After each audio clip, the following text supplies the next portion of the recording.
One of the great things about Avatar: The Last Airbender that a lot of people tend to not, think about on first watch is that from a writing standpoint, they are trying to convey a message other than just fight, and do this to solve each and every solution. And also how every episode isn't about fighting. And I mean, from a writing standpoint, they kind of tell you what the series and what journey that Aang is about to embark on in the very beginning, based off of the intro that Katara basically narrates. But you got to listen closely. It's a very short sentence. Great. He has a lot to learn before he's ready to save anyone. I believe Aang can save the world.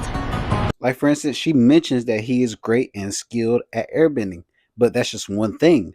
And she also goes on to say that he has a lot to learn. And she didn't say specifically, like, for instance, oh, he has to learn the other elements. Just that he had a lot to learn before he's ready to save the world. So it hints at a deeper meaning that he needs more than just the elements to save the world. And in my opinion, the shows that get slept on a lot are the shows that are like the in between, where they have little to no fighting scenes or action whatsoever, but they have a deeper meaning behind them to help Aang become a better person, a better avatar, and so much more than just a childish 12-year-old with no responsibilities. And in all honesty, if we look at his journey and how he developed and matured and the different things that he learned, we could all literally take that in consideration in regards to our own life and real life. Like, for instance, the episode where Aang went against Heba, where physically he couldn't do anything whatsoever to Heba because Heba was fierce and mindset driven on casting his vengeance on the people that he think is responsible for causing damage to his force. And also it showed Aang that he had to approach differently in regards to Heba. Because some people you can't physically stop them from doing what they want to do in regards to revenge or anything. But simply talking words of encouragement or simply just hope for a better future can go a long way. Or you can also look at the episode where Aang was trying to learn how to control the avatar state and look at it from the perspective of Fong, where people will try to persuade you and force you into a decision when you're not ready. Like, for instance, you yourself are talented at something. You may not know what it is right now, or you may do know what it is, but you are talented at something. You are special. And there are people in this world that will make you use your talent, gift, or whatever you want to call it, and use it in the way that they see fit. Whether it's guilt, like for instance, when he used the scene of showing the soldiers being injured and their lives being in danger, or whether it's direct peer pressure, where he's trying to tell you to your face, either physically or verbally, saying, I can make you get into the avatar state, or I can make you use your special talent. Or worst of all, they could use the people around you to make you use what makes you special. Maybe you can avoid me, but she can't. Our state. I'm trying. And you can't let them get their way. Now, I'm not saying, lash out completely and go full avatar state. Just that this episode shows that there are people around that will just act like they know what's best for you, or they will act like they know what makes you special or what makes your talent your talent. And they will use multiple and different ways in order to get that talent out of you. Whether it's manipulation through direct verbal interaction or physical interaction, or through influence of people that you're connected with. Also verbal and physical if need be. But I also want to talk about the episode The Swamp and how it taught multiple lessons other than just, kick, punch, fight.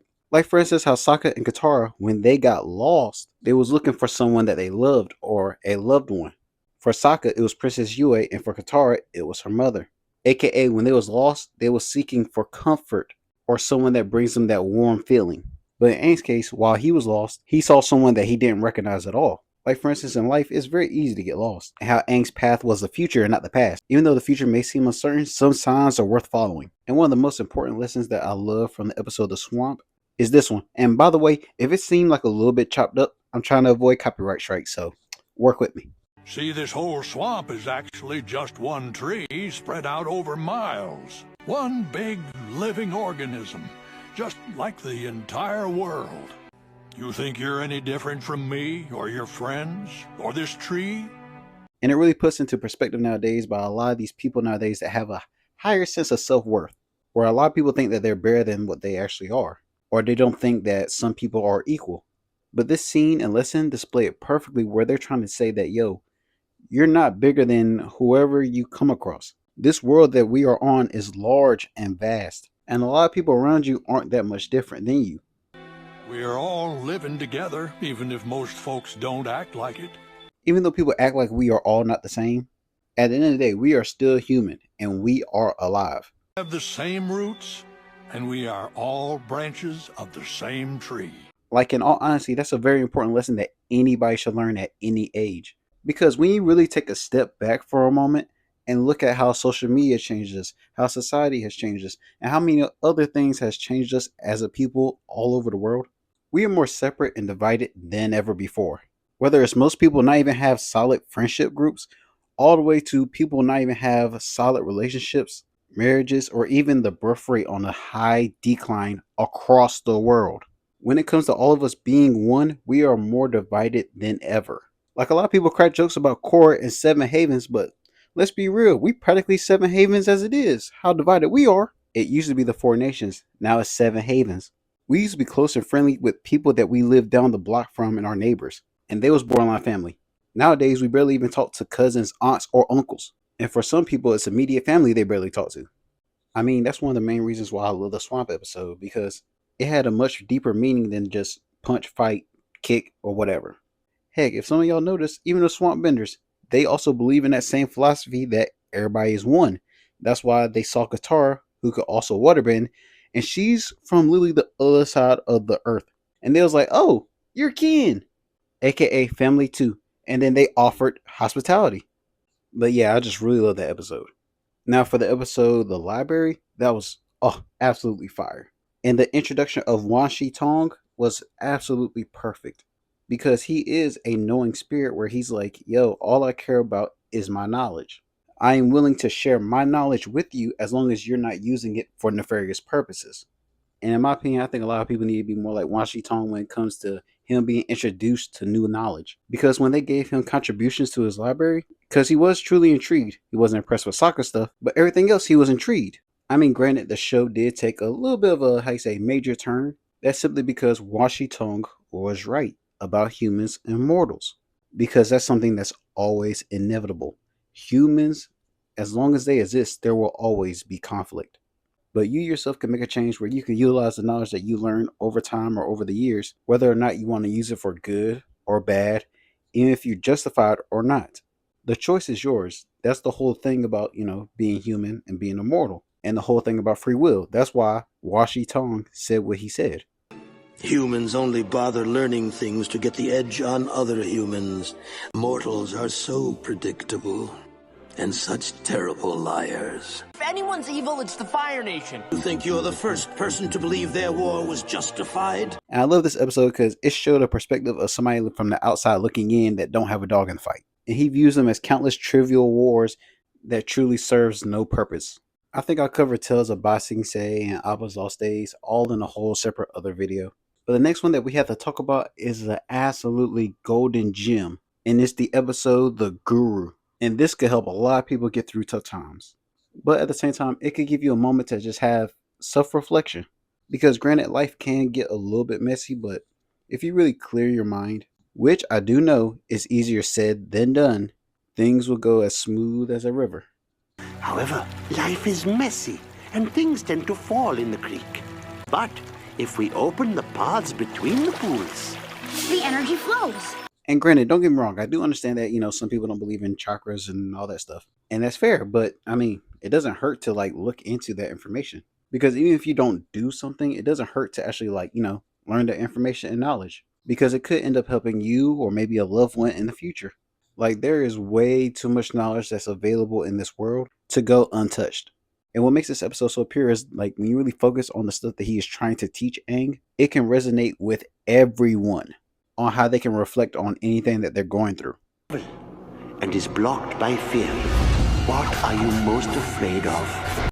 You are concerned for your survival, but you must surrender those fears. And I feel like that point resonates with a lot of people because a lot of people live their life throughout fear nowadays. I mean, come on now. A lot of people have anxiety, depression.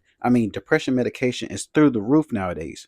And also people feel like they're in a constant state of survival, which for this to be an Avatar: The Last Airbender is absolutely a great episode, which is an issue a lot of people are dealing with now, 20 years later. And then the next point that he goes on to talk about is guilt and how to confront it and reflect on it. You so. What do you blame yourself for? These things happened, but do not let them cloud and poison your energy. And literally, one of the most important things in regards to someone feeling incredibly guilty about something is that they can't let it sit and really linger inside them. Especially when this day and age, everybody likes to bottle up their emotions. If you are to be a positive influence on the world, you need to forgive yourself. Like, in all honesty, that's hard for a lot of people to do. But in order for you to be a positive person, it comes from self reflection. It's not from somebody else make you feel good for a moment, because it's literally just going to be a moment. Lasting inner peace and happiness literally comes from within and self reflection. And is blocked by shame. What are you ashamed of? And then he goes on to say that shame is a part of who you are. You can't just block it off. And I know a lot of people can relate because, every now and then you have like a quick flashback of when you was younger and an incredibly embarrassing moment. And you truly wish you can forget about it. But I mean, you got to remember, that's what made you who you are today. You will never find balance if you deny this part of your life and is blocked by grief. Lay all your grief out in front of you. And then he goes on to say how it deals with love and that is blocked by grief. Grief is one of the hardest things that a lot of us deal with on a consistent daily basis. Because no matter what, we're going to deal with grief regardless, because death is inevitable. That's what it means to be a mortal and a human. You have indeed felt a great loss. The air nomad's love for you has not left this world. Let the pain flow away. It's a great representation on when people that we love and known for years suddenly pass away or leave this world one way or another. And it shows that the love that you have for the person that passed away never went away. And also that the loved ones that are around you in the present are just as important in order to guide you through grief. It goes to show that love is actually a cycle, whether it's past, present, or future, especially when you think about it. It deals with truth and is blocked by lies. I like this part, especially like when you start to get like older and older, and you realize that being transparent and very upfront pays off way more than just trying to cover things up with pointless lies. And this is also one of those key moments in self-reflection where you just tell yourself, who am I? And you have to tell yourself those uncomfortable truths and stop lying to other people and yourself. Deals with insight and is blocked by illusion. And this is what I spoke on before, how people used to be together and connected more. Connection is absolutely important, because he goes on to say that the world's biggest illusion is that we're all divided and that we're all separate. But the insight, aka the truth, is that we are all technically just the same. We're not that much different from one another. Things you think are separate and different are actually one and the same. You think you're any different from me, or your friends, or this tree? It deals with pure cosmic energy and is blocked by earthly attachment. And then they go on to meditate on letting go on earthly attachments, which a lot of people nowadays should definitely think about, because nowadays a lot of people are materialistic AF. Now suddenly things like money, possession, all these other things is what divides us even more, and all those other materialistic things. And I do understand that in Aang's case, it was a loved one that was tying him to earthly possessions. But you could literally pull from his situation and relate it to yourself. And mind you, this is supposed to be a filler episode. According to some people where, there's not a lot of action, there's not a lot of kicking, punching, and all that stuff. But it's the writing, the philosophies, and all that stuff that really pulls you in. It makes you want to lock into every single unlocking of Aang's chakra network, and you just want to listen to every detail. Because we hear from an expert perspective with Guru Pathik, but we also hear from a beginner perspective where they make it more relatable, aka Aang. Next up is the Painted Lady episode, where a lot of people tend to hate on this, like severely, and then also hate Katara for trying to help out these people instead of being focused on the war plans. Honestly, I love the Painted Lady episode. It gets way too much hate, and on top of that, it brings Katara back to who she originally was. All the way down to her core, she is a person that's supposed to be a symbol of hope as well. She is all about hope and helping people. Nobody had a problem when Katara offered to help the old man in the village that was being terrorized by Heba. And also nobody had a problem when Katara also went to go help Haru when he was captured with his dad. For her to leave people that are in dire need, that's not Katara's way. That's not in her character. If she were to agree with Sokka and just leave that village behind with no care in the world, even Sokka would be confused. Because that's a complete 180 from who she is as a character from the core. Because she wants to change the world just as much as Aang. This has a decent amount of action, but Katara wanting to help so bad is the main focus. And you also can't forget the Puppet Master episode, where it can even go to show you that even someone like a sweet old lady can be extremely dangerous. But at the same time, you start to realize that when someone has a deep seated level of revenge, and she takes it out on a group of people just because they stand under the same flag, to be honest, it's kind of like the same parallel as Jet, where Jet, he blamed everybody for the Fire Nation killing his parents. So if you was Fire Nation, Jet was willing to take you out. Just like Hama, if you was a part of the Fire Nation, she was willing to capture you and have you locked up just like she was. The key difference is Hama was actually a prisoner of war. And once you perfect this technique, you can control anything. And Hama held on to that hatred for years, especially since she's almost as old, if not the same age as Gran Gran. I mean, don't get me wrong, the Puppet Master had great fight scenes at the end, especially. This filler definitely makes you think. You also have the filler where it's the day before the Black Sun and Aang literally is dealing with anxiety, where he literally can't sleep. It gets so bad to the point where he start having illusions and is absolutely freaking out beyond belief. It also shows how important friends and family are because they all came together and talked to him about his well-being and how he was doing. And heck, some of them even entertained some of his biggest fears, even the fears that he was having in his dreams. But after all that was going on, they was able to ease his mind and get him through this tough time. And then of course you got this legendary episode of the Southern Raiders. I mean, it does have a lot more action than a lot of these other fillers, except for Puppet Master. But at the same time, it does teach a very important lesson, and the story behind it is great. Is that forgiving someone is hard to do, and not everybody is going to forgive everything. And the main important thing is when you forgive somebody, make sure you don't forget. And some of y'all may know what I mean in regards to that. And also it shows that some people, aka Zuko, is worth giving another chance. And no, and let me make this clear. I'm talking to you. Yeah, you watching this video right now. If you're not watching, you're listening. I'm talking to you. I said them giving Zuko another chance. Not your ex, not, you know what? Let me not be in your business. Forgive, but don't forget. I'm just leave it like that. But those are the so-called like main fillers that I really want to talk about. Because Avatar is full of hidden gems and life lessons that are absolutely timeless, which that's what makes this show absolutely timeless, because it's not just kicking, punching, fighting, great action scenes. They have a great story and multiple episodes where they go more in detail and give the story more structure. I mean, let me know what y'all think in the comments down below. Also drink water. I don't care if I say it twice or more than once. Drink water. And also go outside a little bit. It doesn't hurt. Unless it does hurt going outside during the day, then just go ahead, press that like button, press it and just give me that like. And while you're at it, go ahead and subscribe to the YouTube channel, since you're here forever. Hello, Zuko here. And if you like that video, make sure you like, comment, and subscribe. And also let me know what you think the next video should be based off of. Because like I say at the end of all my videos, I read every comment and I make sure that y'all are heard. Because I'm trying to get to 50K by the end of the year, I would love to have your support and hear more about your ideas. I hope you're able to apply these words in your everyday life. And Lily, thanks for watching. Oh, and a reminder, drink water.